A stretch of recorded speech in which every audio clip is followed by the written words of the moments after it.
Alhamdulillahirabbil alamin. Ini adalah ungkapan pujian setiap kali para pengarang kitab menulis, pasti diawali setelah bismillah kemudian hamdalah. Kenapa? Karena wujud rasa syukur mampu mengungkapkan isi pikirannya kemudian dituliskan.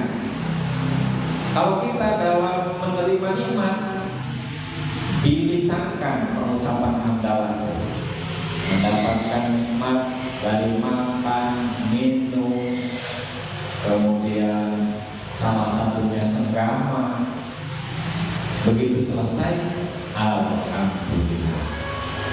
Pengucapan hamdalah bentuk seorang hamba yang memuji kepada Tuhannya.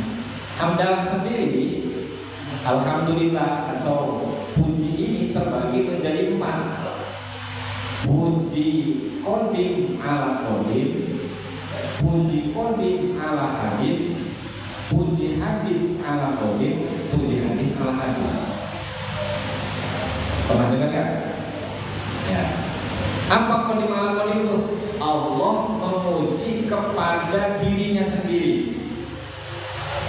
Boleh kalau Allah memuji dirinya sendiri. Kalau kita sebagai hadis atau sebagai hamba memuji diri kita sendiri, namanya narsisme, penyakit.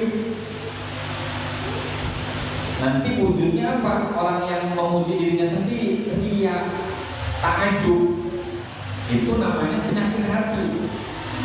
Tapi kalau Allah memuji dirinya sendiri, seperti dalam surat Al-Isra ayat awal, Subhanalladzi asra bi 'abdihi lailan minal masjidil haram.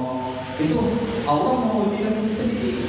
Maha suci zat, maha suci Allah yang memperjalankan hambanya yang dimaksud adalah Nabi Muhammad. Dan di ayat lain masih banyak. Puji hadis ala qadim atau qadim ala hadis yang dimaksud Allah memuji makhluknya. Yang dimaksud memuji makhluknya adalah Allah memuji Nabi Muhammad, seperti mengungkapkan Innallaha wa malaikatahu yusholluna 'alan nabi ya ayyuhalladzina amanu shallu 'alaihi wa sallimu taslima. Ini tuh Pak, ini namanya dalil untuk perintah sholawat. Kalau ada orang yang membid'ahkan pakai terbangan baca sholawat, kan udah musimnya sekarang. Suka menyalahkan ajaran orang.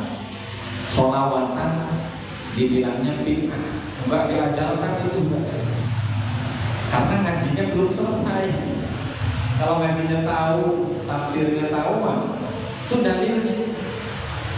Innallaha wa malaikatahu yusholluna. Nah, lapan yusholluna di sini, sholat atau sholluna itu adalah Allah bersolawat, tapi yang dimaksud itu adalah Allah menurunkan rahmat dan kasih sayangnya kepada Nabi Muhammad di alam Nabi Muhammad disanjung. Semua yang ada dalam Al-Quran tidak ada satupun ayat yang memanggil nama Nabi Muhammad dengan sebutannya. Dan semuanya pakai pikadede dalam Sunda. Di ayat-ayat lain ketika menyebutkan memanggil Nabi Musa, Nabi Ibrahim, Nabi Yahya, itu dengan sebutannya saja. Ya Yahya khudil kitab bil quwwah. Wahai Yahya, ambillah, peganglah kitabmu dengan kuat, dengan berpegang teguh. Hanya dipanggil namanya. Suhuf Ibrahim wa Musa, suhufnya Ibrahim dan Musa. Tapi manggil Nabi Muhammad, ya ayyuhal munazzir, ya ayyuhal muzammil, Yasin wal Qur'anil Hakim, innaka laminal mursalin ala siratim mustaqim. Gak ada satupun dengan sebutan ya Muhammad. Kenapa? Itu adalah bentuk puji kodim ala hadis.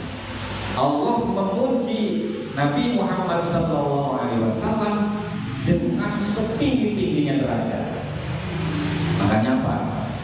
Kalau kita manggil seseorang, orang yang punya jabatan, misalkan karena yang punya jabatannya lebih muda, kitanya lebih tua, ada Pak RT lewat, Pak RW lewat, karena kitanya sudah tua, manggilnya main WT gitu doang. Kemana kemana karena kitanya lebih tua Pak. Tapi penghormatan Pak RW sama Pak RT-nya kesinggung. Manggil presiden Pak Prabowo doang, gak ada bapaknya. Sebuah sanjungan. Manggil istri kita, istri kamu, manggil istri dengan dikasih sebutan yang neng, dengan sebutan namanya saja beda Pak. Itu analoginya ke sana. Ya. Makanya fikih saja sampai ngatur kalau manggil ketika berdua suami istri, manggilnya adalah dengan cara panggilan PKDB, ayah, teh, apa-apa. Ya. Tapi kalau di depan anak, seorang ibu manggil suaminya, tapi ada anaknya, manggilnya ayah atau bapak, tapi mengayahkan, membapakkan anak. Lalu suaminya juga manggil ibunya di hadapan anak dengan panggilan Bu, Mama ke hadapan anak.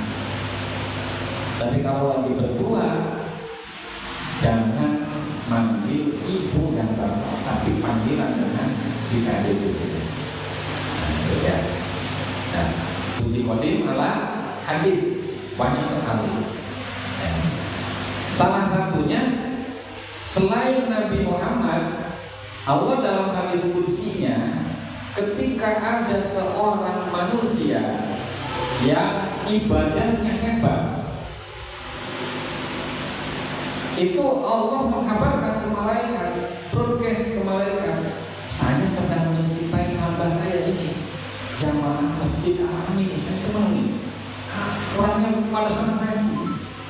Itu di broadcast, diceritakan sama Allah, dipamerkan sama malaikat. Itu salah satu kunci kodim ala haji. Makanya di kalangan kita Ahlussunnah wal Jamaah itu ada manusia-manusia yang dipanggil wali. Ala inna awliya Allahi la khawfun alaihim wa la hum yahzanun. Para wali-wali Allah, kekasih-kekasih Allah, dengan sebutannya wali, diantaranya ada yang menjadi raja wali, rajanya para wali, Syekh Abdul Qadir Jailani. Ya, terus nanti para guru mursyid thariqah saling turun-temurun mengajarkan dunia thariqahnya.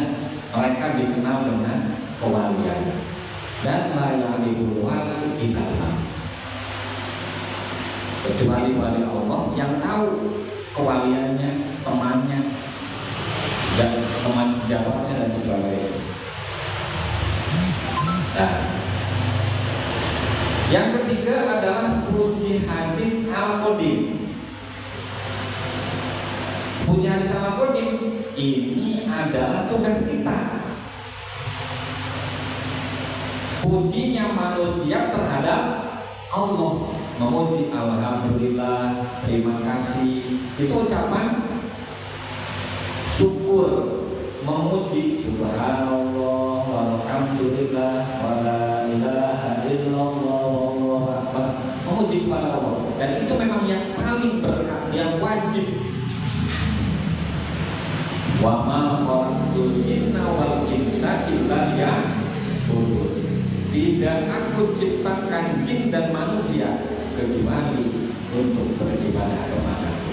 Termasuk sholatlah, dengan sholat itu menunjukkan makna dzikri, karena mengingatku, berarti mengagungkan Allah. Tuh, masih luas lagi.